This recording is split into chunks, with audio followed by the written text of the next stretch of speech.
And you said he was shot, and is he breathing? No, I don't think so. All right, when did this happen? Like 5 minutes ago? All right. And how many is injured? Is it just him?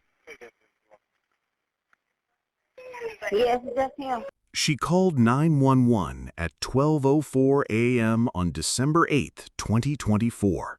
Her voice calm and cool. "Someone shot him. My baby daddy is bleeding. Please hurry. I'm scared." Her baby boys weeping in the background. The panic in her tone, so real it sends chills. Condolences poured in, but by morning, investigators reached the chilling conclusion. Police believe Nyasia Perkins, the woman on the line crying out for help, was the one who lured Quinton Gray, her children's father, into a deadly ambush. And the person who pulled the trigger?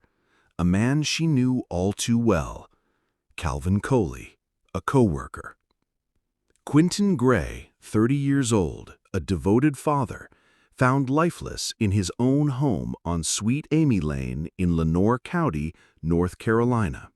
No sign of forced entry, no stranger claimed responsibility, just Nyasia's call, tears, and now a strategy investigators believe was coldly calculated.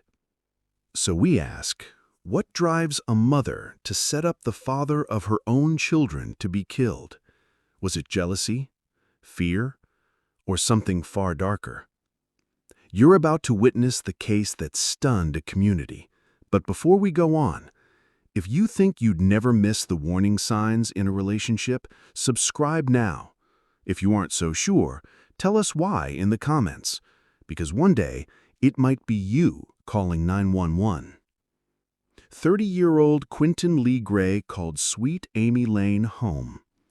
It's a quiet stretch of road in LaGrange, North Carolina, where most nights the loudest sounds are crickets in the grass or the hum of a passing car. People here say Quinton was the kind of neighbor you could count on, polite, soft-spoken, but never distant. He had 2 young sons, and that's how most folks knew him. Out front in the yard, throwing a ball with the boys, riding bikes, or grilling on the weekends. One woman who lived nearby told reporters, "He was a good man, always looked after his kids, always say hello." Another neighbor described him as respectful and family-oriented, the kind of person you wave to without hesitation. He wasn't one to be in the spotlight. Quinton kept a small circle, work, family, and a handful of close friends. But in the weeks before his death, those friends noticed a change. He seemed quieter, more withdrawn, like there was something on his mind. It wasn't a conversation he had out loud. It was in the way he'd pause before answering a question, the way his smile didn't linger as long. No one could say for sure what was bothering him. Maybe it was money, maybe the strain of co-parenting, or maybe something entirely else. If Quinton knew trouble was coming, he never said so. He kept showing up for his kids, kept living his life on Sweet Amy Lane, unaware that the very place he felt safest would soon become the scene of his final moments. Nyasia Perkins was 26 years old.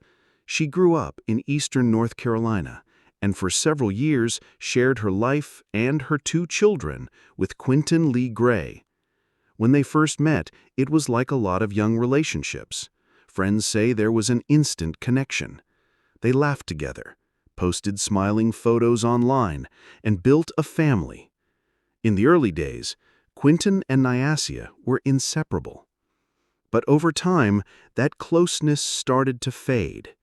Arguments became more frequent, some about money, others about raising the kids. People close to them recall heated exchanges that spilled over into the front yard. Allegations of cheating were whispered about, though neither ever confirmed them publicly. On social media, it was a different story. Nyasia's pages showed family pictures, birthday parties, holidays, smiling faces, the kind of moments that make life look perfect from the outside. But according to friends, those pictures didn't tell the whole truth. One acquaintance later told investigators that Nyasia sometimes spoke sharply about Quinton when he wasn't around. She'd complain about feeling disrespected, about not getting the support she thought she deserved. Others noticed a bitterness creeping into her voice when his name came up. From the outside looking in, they were just another young couple trying to make it work for their kids. But beneath the surface, their relationship had cracks. And by late 2024, those cracks were wide enough for others to see, even if Quinton never imagined just how far they might go. Calvin Coley was 29 years old, a Lenore County native who, according to law enforcement records, had been on their radar before. While details of his past run-ins haven't been fully disclosed, court documents confirm he wasn't a stranger to the criminal justice system. For years, Calvin and Nyasha Perkins moved in some of the same circles. At first, their connection seemed casual, an acquaintance, someone she knew from around the area. But over time, that connection grew closer. Investigators believe the two were in frequent contact in the weeks leading up to December 8, 2024. Phone records would later show calls and messages exchanged at all hours, sometimes minutes apart. Police would eventually suggest there was more than just friendship between them, a possible romantic link that Quinton may never have suspected. What's clear is that in the days before the shooting, their conversations took on a new tone. One prosecutors say hinted at planning, not just small talk. And on the night Quinton was killed, authorities allege Calvin Coley wasn't just a name in Nyasha's phone. He was right there in LaGrange, within striking distance of the home on Sweet Amy Lane.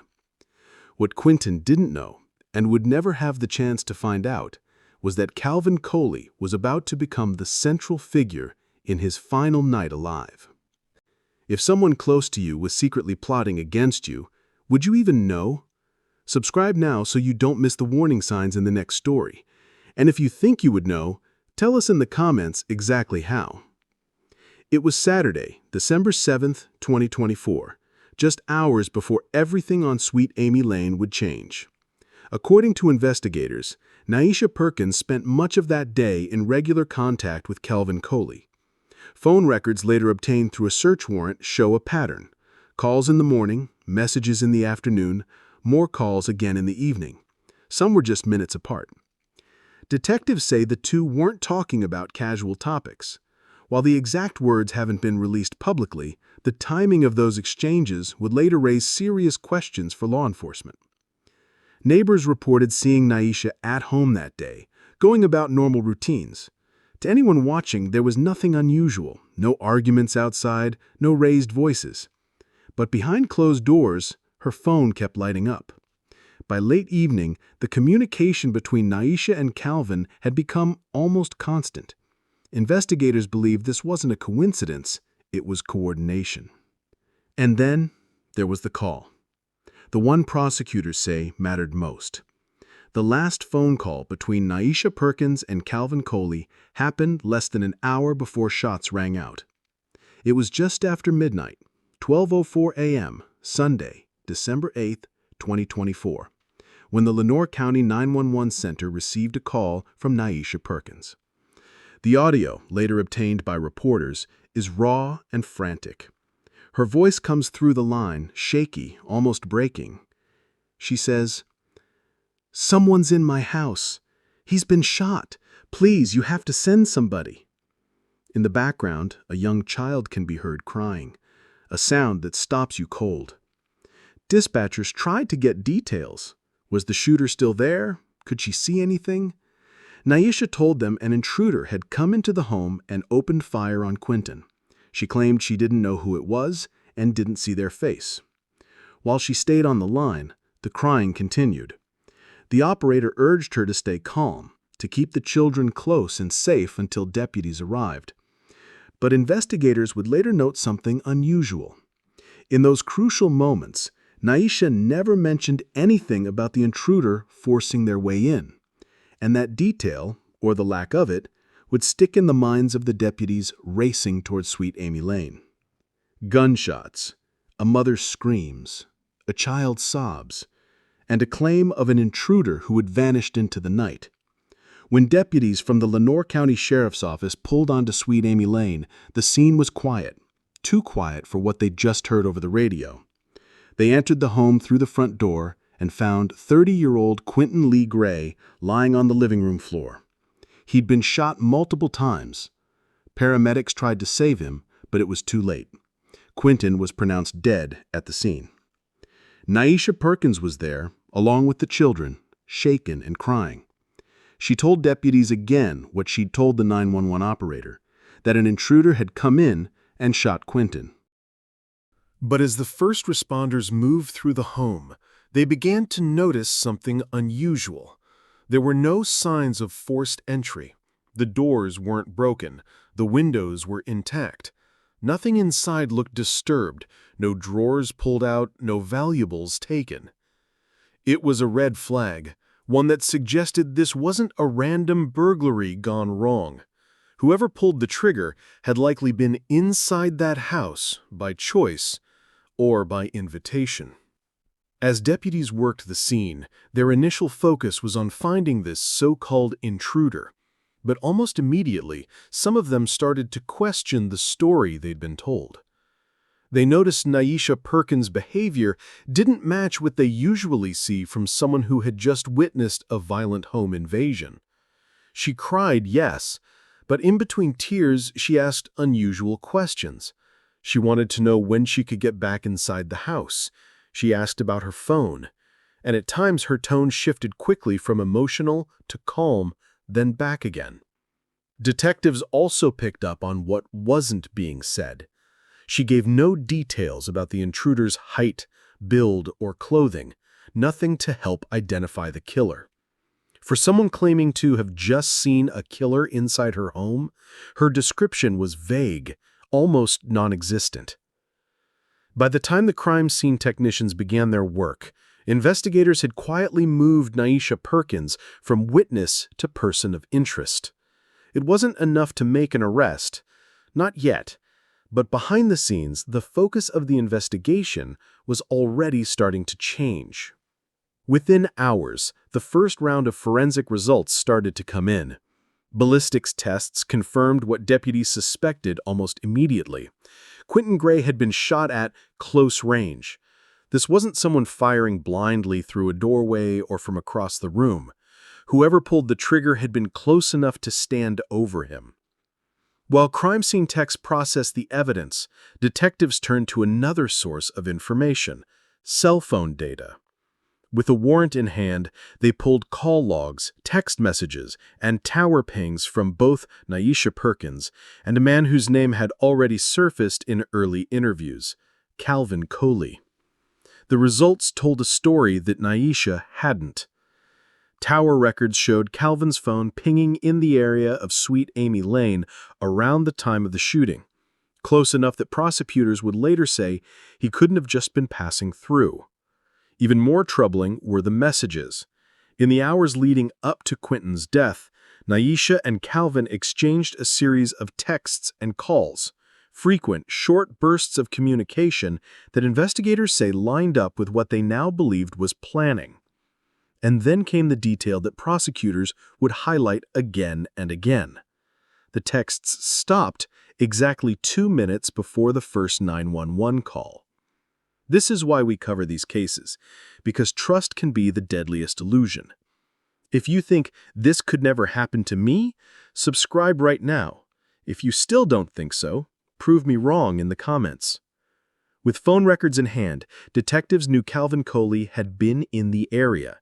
Now they needed proof that he wasn't just nearby. They needed to put him at Sweet Amy Lane at the exact time of the shooting. That proof came from a combination of surveillance footage and neighborhood canvassing. Investigators pulled camera feeds from nearby businesses, gas stations, and home security systems. On one camera, just minutes before 12:04 a.m., a car matching the description of Calvin Coley's vehicle was captured heading in the direction of Quinton Gray's home.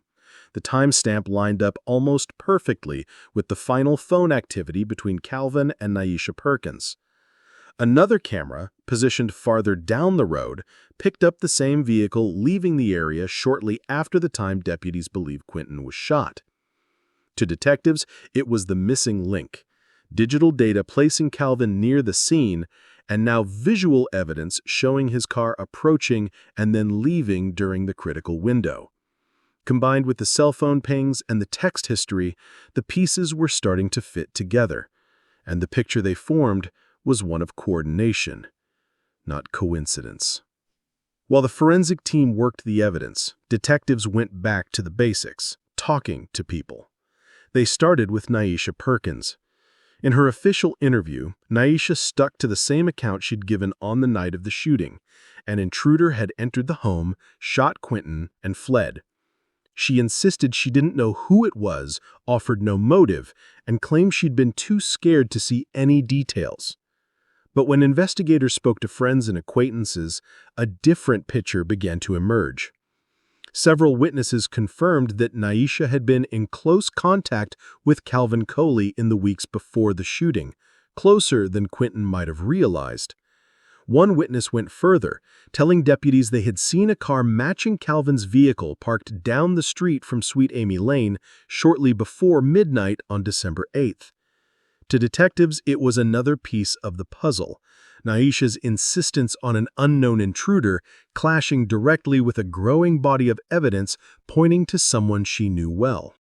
And now, the focus of the investigation wasn't on finding a mystery gunman. It was on proving how Nyesha Perkins and Calvin Coley crossed the line from private frustration to deadly conspiracy.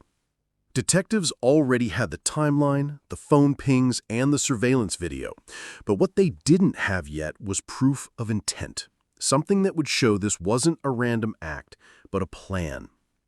That proof came when investigators dug deeper into the text messages between Nyesha Perkins and Calvin Coley. Buried in the records was a short message sent in the hours before the shooting. It was direct, no ambiguity. According to court filings, the text from Calvin to Nyesha read, "Handling it tonight." Prosecutors would later call it a smoking gun, a message that, when paired with the timing of his arrival on Sweet Amy Lane, made the intent unmistakable. To investigators, it wasn't just evidence of coordination, it was evidence of premeditation. On January 16, 2025, just over 5 weeks after the killing of Quinton Gray, the investigation reached its breaking point. That morning, deputies from the Lenoir County Sheriff's Office executed arrest warrants for 26-year-old Nyesha Perkins and 29-year-old Calvin Coley. Both were taken into custody without incident. The charges were severe: first-degree murder and felony conspiracy to commit murder. Prosecutors alleged that Nyesha not only knew Quinton would be killed, but actively worked with Calvin to set the trap. Hours later, their mugshots were released to the public. For friends, family, and neighbors who had believed Nyesha's original story, the images were a shock. The woman who had called 911, sobbing over the father of her children, was now accused of helping plan her murder. Neither suspect was granted bond. Both are being held at the Lenoir County Detention Center while awaiting trial. If you were betrayed by someone you share a home or children with, would you see it coming? Subscribe so you don't miss the next case that could save your life. If you wouldn't subscribe, then I want to hear in the comments exactly why. The arrests sent shockwaves through Lenoir County and beyond. Neighbors who had watched Quinton play with his boys in the yard struggled to make sense of it. "I just can't believe she could do something like that," one resident told local reporters. "He loved those kids. He loved her." In the days after the arrests, friends and family gathered for a memorial service in Quinton's honor. His 2 young sons were there, standing quietly among the crowd, clutching hands with relatives. Candles flickered in the cold night air as neighbors placed flowers and photographs at the edge of the yard. For many, it wasn't just grief they felt.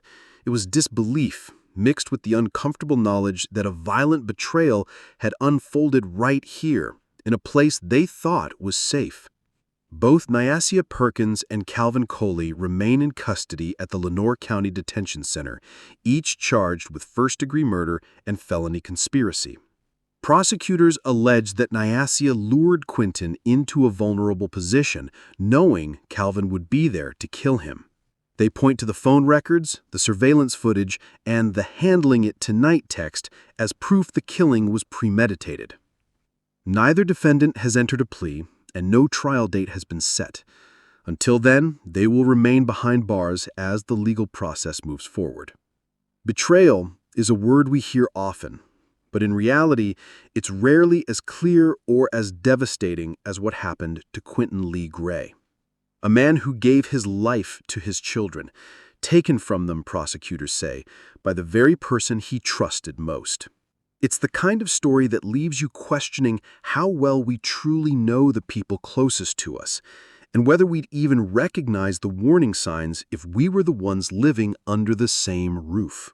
If you were in Quinton's shoes, would you have seen the signs? Or was this impossible to predict? Tell me in the comments. Stories like this take hours of research, fact-checking, and editing to bring you every detail. And I do it because cases like Quinton's matter. Don't wait until betrayal knocks on your door to start paying attention. Hit that subscribe button so you don't miss the next case that could change the way you see the people around you. And if you still decide not to subscribe, I want you to write in the comments exactly why. Because I genuinely want to understand what would hold you back from protecting yourself with the truth.